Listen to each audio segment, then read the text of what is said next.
Hey guys, some people have been asking what's happening with COVID in Japan, so unless there's sort of an update or anything new, we haven't sort of been talking about it terribly much, but there has been a couple of little developments, so we're going to talk about those in a minute. First of all though, just to give you some update on the numbers, 127 million people live in Japan. That hasn't changed terribly much. 93,000 people have tested positive for COVID.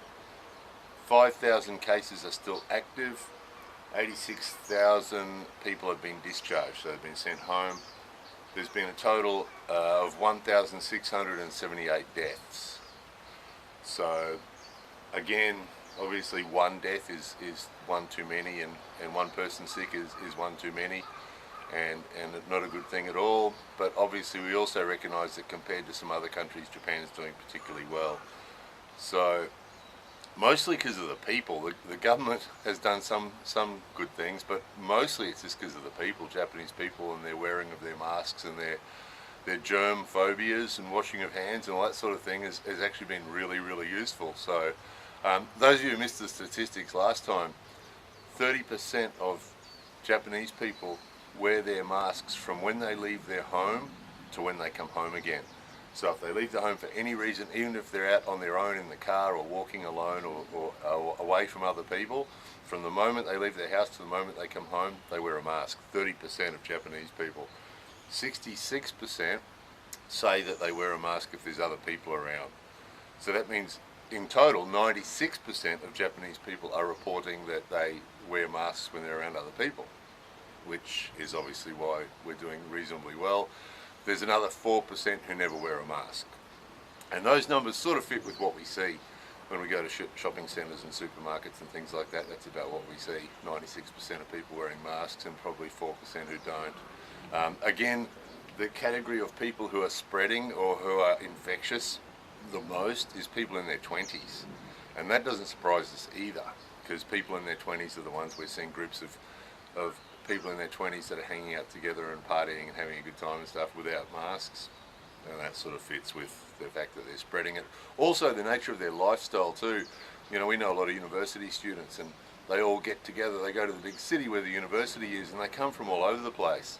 So they come together, they spread the COVID amongst themselves, and they all go home again, spread it at home basically. So, but again, those numbers compared with a lot of other countries, we're doing reasonably well, aren't we? So the other thing that people have been asking about is vaccine, what's happening in Japan for vaccines. We're told that the vaccines will start to be administered early next year, which is we're only looking at, well, really 2.5 months, aren't we?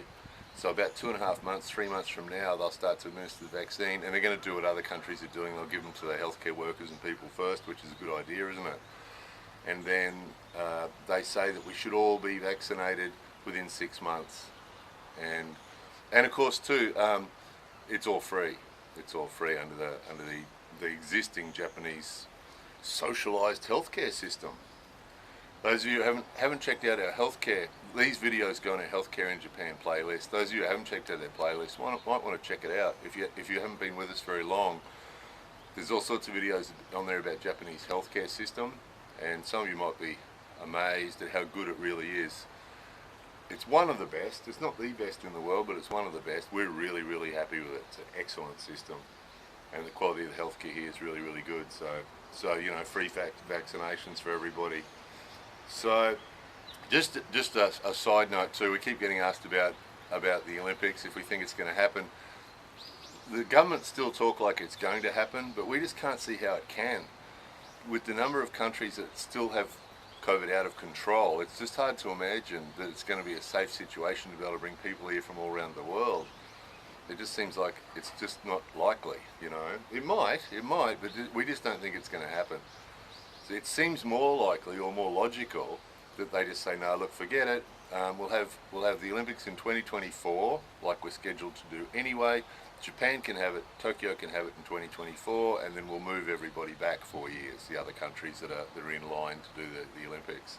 That's the most logical thing we can think of. It just seems really unlikely and really unwise to try and do it, you know, 9 months from now. Just seems not doable, doesn't it? But anyway, that's the way it is. So that's pretty much all that.